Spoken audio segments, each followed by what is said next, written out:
కలలో నిలిచావే నా మనసుకు శ్వాసైపోయావే.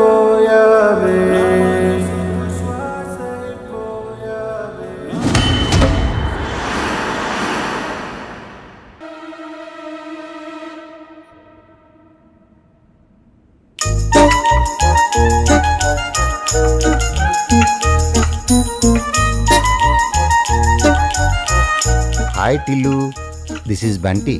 Bunty is your friend. నీకు ఏదైనా డిప్రెసివ్గా ఉన్నా, లోన్లీగా ఉన్నా ఏడవకూడదు, బంటితోనే పంచుకోవాలి, ఓకేనా?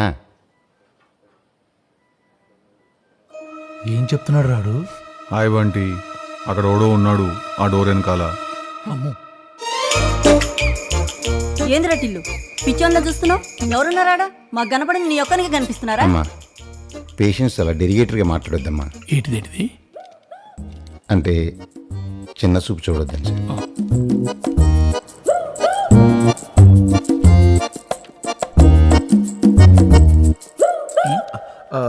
అదే మీ అబ్బాయి ఎలా ఉన్నాడండి? 1 వీక్లో డిశ్చార్జ్ చేస్తామన్నారు, తీసుకెళ్ళిపోతాం. ఏమైంది పిల్లడికి? లేచిండే? లేచిండు, వాలీబాల్ ఆడుతున్నాడు. పోయి స్కోర్ రాసుకుని రాపో. Nice joke. నన్ను ఏమన్నా మాట్లాడమంటారా మనోడితో? ఏం మాట్లాడతారండి? గతం మర్చిపోయినంత ఏం మాట్లాడతారు? ఏమైంది? గతం మర్చిపోయిండు, పిల్లగాడి నెత్తికి దెబ్బ తగిలింది, అగ వస్తున్నాడు.